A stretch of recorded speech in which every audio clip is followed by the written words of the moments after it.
Assalamualaikum warahmatullahi wabarakatuh. Sobat Disnaker, jumpa lagi di episode kelima podcast Disnaker Kota Bandung. Kali ini kami akan menghadirkan seorang narasumber yang berhasil dalam bidang digital marketing, khususnya bisnis online. Siapa narasumber kita kali ini? Kita akan kembali setelah yang satu ini.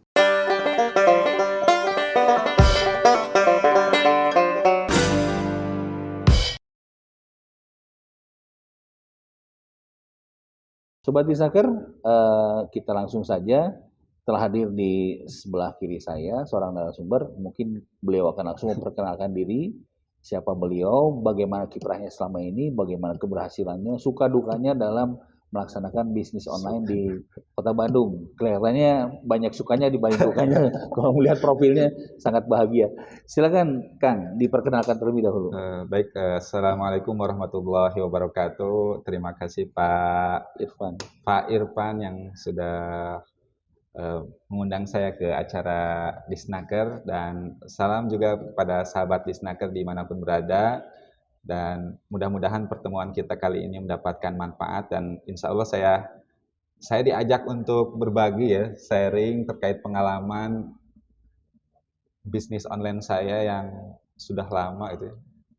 Sebelumnya saya kenalin dulu, udah belum? Belum ya? Belum. Nama saya Irwan, ini mah Irfan, ini mah Irwan, jadi beda dikit ya, saudaraan. Irwan Umbara, saya lahir di Sukabumi 22 Februari 1989. Jadi menginjakan kaki di Bandung itu tahun 2008, kuliah di UIN. Kalau udah pengalaman bisnis kan udah sejak kecil, mungkin ya kita sama-sama bisnis, coba-coba dari A sampai Z. Tapi kalau mulai fokus-fokusnya itu sejak kuliah kayak gitu. Dan lulus kuliah barulah saya mulai bisnis online fokus. Karena kalau dipikir-pikir tuh di Bandung ini surga passion gitu ya. Sayang sekali kalau kita tidak memanfaatkan itu. Dan peluang bisnisnya, peluang usaha dari rumah untuk mendapatkan penghasilan yang melimpah itu untuk orang Bandung, insya Allah mudah sekali. Simak aja nanti selanjutnya. Saya motong sedikit nih Kang Irwan, kira-kira motivasi apa nih yang membuat Kang Irwan tiba-tiba terjun dalam bidang online? Apakah karena memang peluangnya memang masih sangat besar, atau tidak memerlukan waktu, atau bisa menjadi bisnis sampingan, atau bagaimana? Sambil kuliah kan ya waktu itu? Silakan. Kalau pas kuliah itu saya masih sampingan, jadi sampingan kuliah ya bisnis online. Sebenarnya dulu 2008 masih offline online ya. Offline-nya kan kalau dulu saya jualan buku misalnya dari Palasari, yang ada di Palasari, kolektif orderan teman-teman di kelas, kemudian berangkat naik mobil ke Palasari, naik bis, Damri gitu ya. Keringatnya itu ketika memulai bisnis offline itu lumayan. Untuk mendapatkan untung 100.000 itu 200.000 keringat bercucuran, berat itu ya. Jingjing buku, belum waktunya. Dan ketika musim-musimnya bisnis online kan, kalau nggak apa-apa ya nyebutin merek, adanya Tokopedia kayak gitu, itu terbantu sekali. Terbantu, kemudian dulu itu minimal pas pertama itu belanja sih, niat belanja ke pasar Andir. Tahu ya, orang Bandung pasti tahu pasar Andir. Kalau yang belum tahu rugi, itu tuh tambang emas lah. Tambang emas, tapi di sana itu baju murah-murah. Kalau sekarang ya sudah disediain fotonya, kemudian fotonya pakai model bule sama model lokal. Kalau teman-teman, kalau waktu saya dulu minta fotonya ada yang jepret sendiri. Kemudian saya posting dulu tuh di waktu masa-masanya Tokopedia ya. Tapi sekarang kan udah banyak ya, biar adil sebutin semua. Sekarang udah banyak, ada Shopee, Lazada, Blibli, atau Facebook juga biasa, Facebook Marketplace. Nah itu saya mulai dari situ, minta foto, ada yang foto manual, posting di Facebook sendiri, kemudian di Tokopedia dan lain sebagainya. Di situ ketemu pembeli dari seluruh Indonesia. Nah itu peluang online itu, kelebihannya itu kita postingnya orang Bandung, tetapi yang bisa lihat produk kita itu se-Indonesia, bahkan seluruh dunia bisa. Dan modalnya gratis, nggak pakai biaya-biaya ongkos iklan nggak. Kecuali nanti kalau mau expert ya, mau yang lebih dahsyat pakai iklan bisa. Nah ini sangat menarik ya sobat. Tadi disebutkan modalnya gratis. Nah kita langsung korek lagi. Kira-kira persiapan apa nih Kang selain memang modalnya gratis? Apa yang perlu dipersiapkan dalam atau sebelum kita terjun dalam bisnis online? Apakah kita harus punya kamera sendiri atau punya media sosial atau apa? Kalau kamera nggak perlu kamera karena produsen itu di Bandung ini sesuai profesi saya itu jualan bisnis online-nya spesialis baju. Tapi kan bisnis online itu Bapak Ibu di rumah bisa sesuaikan dengan kemampuan masing-masing dan akses produk sesuai dengan tempat tinggalnya masing-masing. Kalau tetangganya memang bisnisnya kuliner, kita bisa akses punya produk-produk kuliner, ya kuliner online kan. Tapi kalau kita punya akses produknya misalnya fashion, baju, di Bandung kita online kan baju dan tidak perlu keahlian moto. Jadi kadang produsen-produsen yang ada di Bandung itu sudah menyediakan foto produk untuk sekarang itu. Bahkan foto itu kalau dulu ya, kalau 2008 itu 2009-10 foto itu masih jepret manual. Kalau sekarang enggak. Sekarang itu toko-toko itu sudah menyediakan fotonya udah pakai model bule dan lokal. Dan teman-teman yang produsen, kalau sekarang belum punya foto, bisa saya kasih tahu di mana sih tempat moto pakai bule atau misalnya foto biar banyak jasa-jasa foto yang nggak mahal juga satu foto bule cukup dengan 85.000 bahkan 60.000 satu foto produk bule dengan berbagai posisi itu cuma puluhan ribu rupiah. Jadi ngebayangin foto bule itu 3 juta gitu ya, enggak, cuma puluhan ribu. Baik, jadi sebetulnya mungkin bisnis marketing online ini bukan hanya untuk produsen barang, tapi juga bisa sebagai posisinya sebagai reseller ya Kang ya. Betul. Jadi memang tidak butuh modal kalau reseller itu hanya memasarkan berdasarkan foto dan katalog mungkin ya, katalog digital. Sobat Desaker, pertanyaan saya tadi belum terjawab, kita akan ulangi lagi. Modal apa sih atau persiapan apa saja yang diperlukan oleh seseorang yang akan terjun dalam bidang marketing online? Kita mohon pencerahannya nih dari narasumber kita. Silakan Kang. Untuk memulai bisnis online, dari motonya itu tukang bisnis online itu ya berpenghasilan dari rumah tapi melimpah gitu ya. Atau berpenghasilan semudah update status. Benar, serius. Bisnis online itu semudah update status. Ya kan kita seperti merubah kebiasaan kita yang tadinya update status itu aja gitu kan atau aktivitas keseharian, rubah jadi statusnya itu jadi produk. Dan ada caranya juga gimana biar kita walaupun yang masih malu-malu nih ya, yang di rumahnya malu-malu posting di Facebook sendiri atau di WA, ada caranya. Walaupun kita eksis jualan di mana-mana di seluruh Indonesia, tapi tidak terlihat seperti tukang jualan. Jadi teman-teman kita mah nggak tahu kita jualan, ada caranya. Nah, cara memulai kita berbisnis online itu, pertama ya alat yang paling penting justru ya, HP. HP Android harus ada kuotanya. Kuota ya mudah kan, kuota 50.000, jualan laku 1 juga langsung balik modal gitu ya.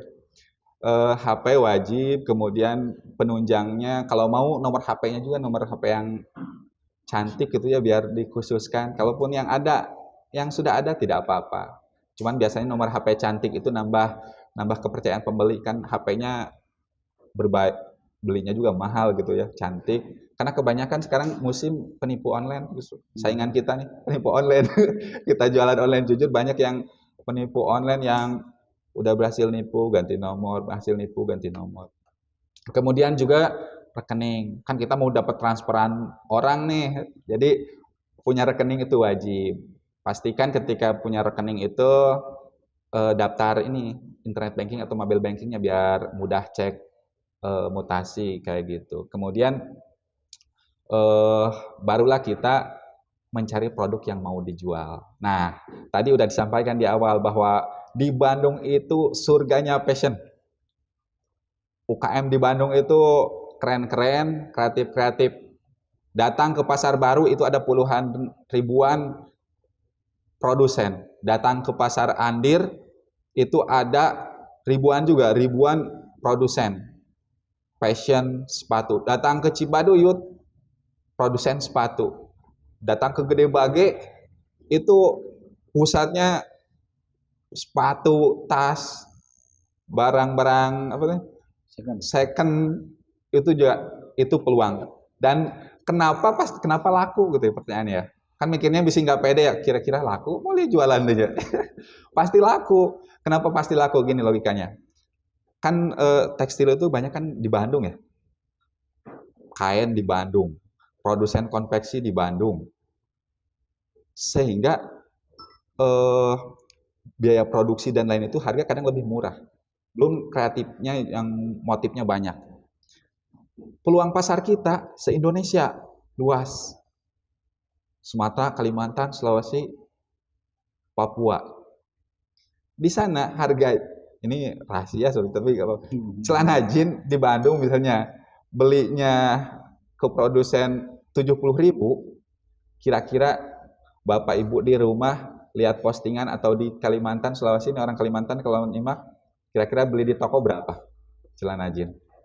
Pasti rata-rata di harga 250.000, 300.000 betulnya. Nah itu kelebihan kita tinggal di Indonesia luas dengan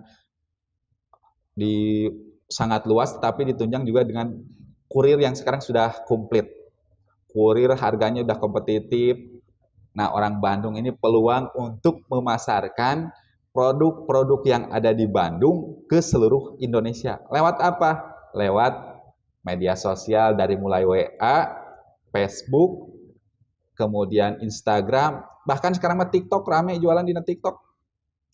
Kalau lebih rame lagi misalnya ada sekarang booming juga di TV kan jualan di Shopee, Tokopedia, Lazada. Daripada kita jadi Bapak Ibu jadi tukang belanja di Tokopedia, di Shopee, mendingan jadi tukang jualan. Daripada jadi pemakai mending jadi pengedar. Gitu ya. Dan itu letak antara perkembangan industri pakaian terutama yang ada di Bandung itu jadi peluang untuk memasarkan produk Bandung ke luar Jawa gitu. Dan harga murah gitu. Kurir kurirnya sedang udah datang ke rumah. Nggak harus kita antar-antar ke kurir juga. Dan lebih terpercaya lagi sekarang sudah bisa COD. Tahu ya COD ya?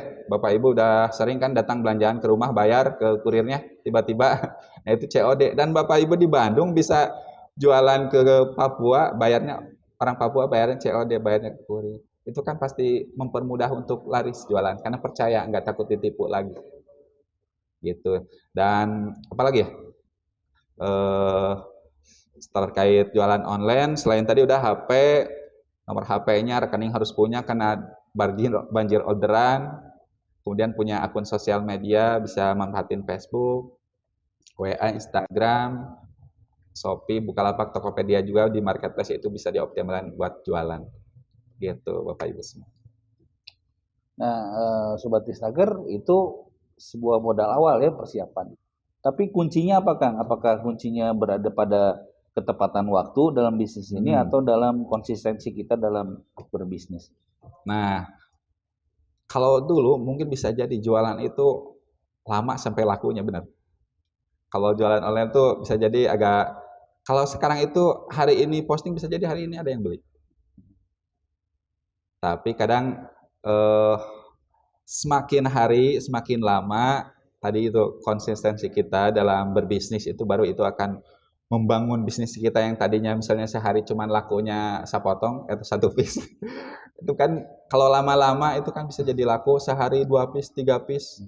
Bahkan untuk yang kuliner apa ya, yang bisnis itu kan kalau yang kuliner lokal ya yang Bandung update status di WA aja ibu-ibu itu lakunya itu bisa ratusan sehari. Masih musim pandemi kan ya, makanan itu beli di rumah, diantar ke kurir sampai di hari yang sama itu.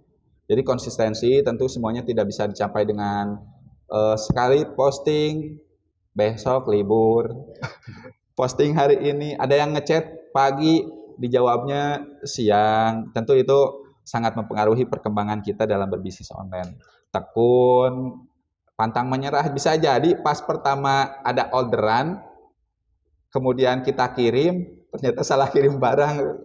Itu ada peluang seperti itu. Bahkan bisa kalau kita jualannya produk orang lain ya resiko. Jadi kita bisnis online itu tidak hanya membayangkan nikmatnya. Persiapkan juga resiko di komplain. Kalau siap dengan resiko di komplain sama pembeli, insya Allah sukses. Misalnya baru ada yang beli dari Kalimantan, karena produknya produk pasar Andir misalnya, kemudian datang ke Andir pas mau beli, barangnya kehabisan, adanya besok agak telat, bisa jadi pembeli komplain. Tapi dengan COD karena pembeli belum transfer itu bisa mengantisipasi, meminimalisir komplain sebenarnya. Kan belum menerima duit gitu. Dan selain tekun, rajin, jadi ngebayanginnya begini logikanya. Kalau kita hari ini jualan laku sehari misalnya 1, istiqomah dalam waktu 1 tahun makanya misalnya. Kemudian setiap pembeli kita tawarin jadi reseller misalnya. Maka hari ini kita punya 10 reseller, kebayang tahun depan misalnya bisa jadi kita punya 1000 reseller. Kalau kita punya 1000 reseller, itu sehari ngelakuin barang puluhan piece itu nggak sulit. Dan itu kita tidak harus punya produk sendiri. Kita anggap saja kita yang punya produk pasar Andir yang jumlahnya ribuan produk, puluhan ribu, bisa jadi puluhan ribu produk, anggap aja milik sendiri. Karena udah Apanya gudang sendiri gudang kan? sendiri gitu. Beda kalau kita resellernya nyarinya online. Kan gimana kalau ada yang beli 2 produk atau 3 produk sekaligus dari Sumatera, kita ngambilnya dari supplier 3 yang berbeda. Pasti pembeli minta dikirimnya kan bareng. Satu paket biar hemat ongkir kan. Kalau Andir itu kan kita produknya dari ribuan toko A, B, sampai Z, ada yang beli 2 produk berbeda, kan kita belinya bareng. Jadi dikirim bisa dalam satu paket. Jadi Bapak Ibu ketika nanti memulai bisnis online, bisa jadi Bapak itu distributor produk dari puluhan brand, bahkan ratusan brand, bahkan ribuan brand, dengan puluhan ribu produk. Keren kan? Bisa rekrut reseller di seluruh Indonesia. Jadi dulu saya gitu, memulainya itu memasarin barang orang lain dulu. Ketika ada produk yang laris banget gitu, barulah kita udah terukur, wah sehari saya jualan nih udah laku 20-30 piece, bahkan 100 piece. Barulah saya memulai nyoba-nyoba produksi sendiri. Jadi keukur produksi sendiri karena udah punya reseller banyak. Kalau ada yang kadang suka bingung ya, langsung terjun produksi.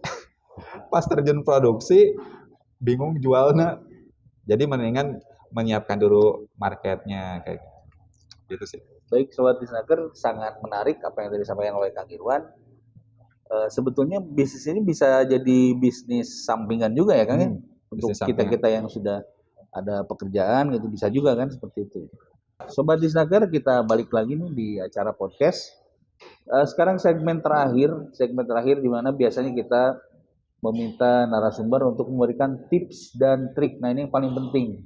Di akhir acara kita akan mengetahui rahasia-rahasia apa yang membuat seseorang berhasil dalam bidangnya. Kita akan kembali lagi ke narasumber kita. Silakan Kang, bagaimana pesan-pesan Kang untuk Sobat Disnaker yang tips dan triknya yang baru akan memulai atau yang sudah memulai tapi belum ada kemajuan. Nah, Bapak Ibu di rumah, Sobat Disnaker, dan anak-anak muda juga ya, karena bisnis online itu anak muda oke, bapak-bapak oke, bahkan kakek-kakek juga yang tamah kalumannya di rumah bisa gitu ya. Dan tadi itu mudah, modal HP, modal internet, simple. Tips triknya ketika kita mau memulai bisnis online, selain tadi menyiapkan mental, sabar, kemudian istiqomah ya, tentu ada tips jualannya. Mungkin tips-tips bisnis online itu berbeda-beda sesuai dengan produknya. Kalau kuliner bagaimana, kalau pakaian bagaimana, kalau misalnya produknya jasa bagaimana, tapi setidaknya gambarannya, dan saya lebih ke passion sih ya, karena kebetulan saya produksi pakaian. Tips triknya ketika kita mau memulai bisnis online, selain tadi menyiapkan HP dan nomor line, kita bisa memulai memanfaatkan media sosial yang kita miliki. Sambil bekerja kan ya, bisa sambil bekerja. Atau kalau yang sekolah, pulang sekolah, posting-posting, malam lihat, dapat orderan kayak gitu. Posting ulang, nah ini tadi keistiqomahan dan kegigihan itu. Jangan sekali posting. Dan kota kabupaten di Indonesia kan banyak kan. Kota kabupaten di Indonesia itu berapa ya? Lebih dari 500 lah. 400, 500 lebih sedikit kota kabupaten.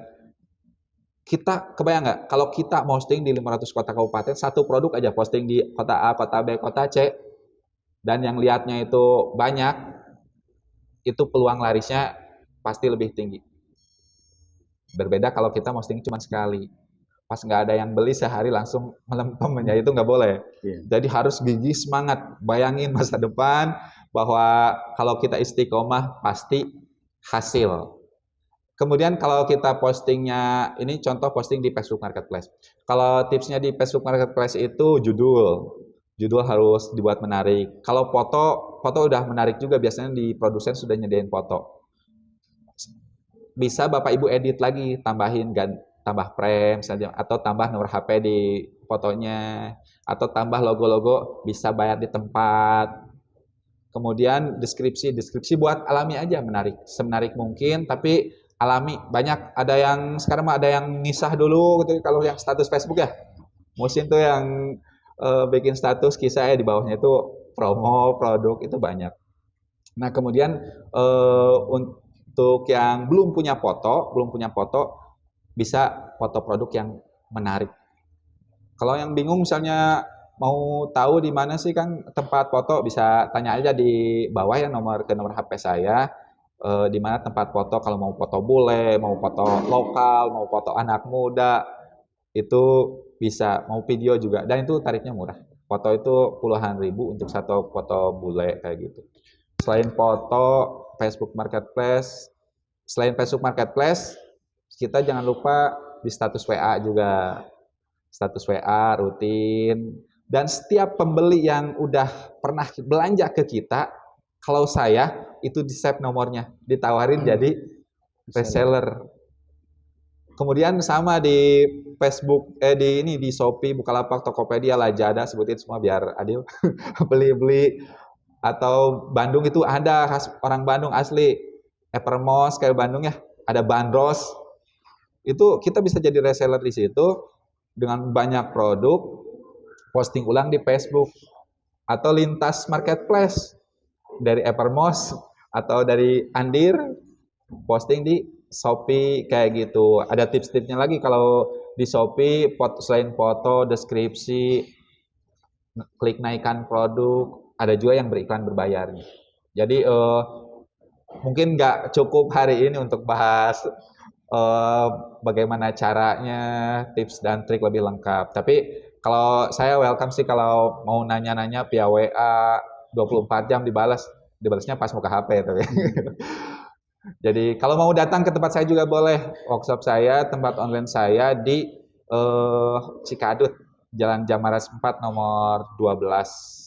Jadi ada di sana gudang, mau nginep. Kalau yang di luar Bandung juga boleh, mau nginep seminggu juga boleh. Makan saya sediain. Mau sebulan juga boleh buat anak muda ya, yang dimanapun berada ini, yang belum, kan beda ya, kalau bisnis online tuh ada yang buat tadi sampingan, ada yang mau seriusan. Nah, yang seriusan ini biasanya lebih cepat, dan karena kan serius, gak ada pilihan lain soalnya. Kalau belum bekerja, belum ada pekerjaan, tidak ada salahnya untuk mencoba bisnis online full gitu ya. Kan belum bekerja. Jadi kalau full bisa datang langsung ke tempat saya, bisa seminggu mau sebulan boleh, biar tahu aktivitas apa saja yang harus dilakukan saat memulai bisnis online. Jadi nggak usah training sehari full, tapi kalau lihat aktivitas kemudian nanya yang ada otodidak kayak gitu lebih melekat dan lebih terasa. Gitu teman-teman semua. Jangan lupa hubungi saja nomor yang ada di bawah deskripsi. Baik Sobat Disnaker, kita sampai di penghujung acara ini. Banyak sekali manfaat yang bisa kita petik disertai dengan tadi tawaran untuk berguru di gratis di tempatnya Kang Irwan, gratis pula, bisa seminggu 2 minggu silahkan. Terutama untuk anak muda ya. Terutama anak muda yang mempunyai keinginan untuk maju ya, itu sangat-sangat sebuah peluang yang sangat menarik.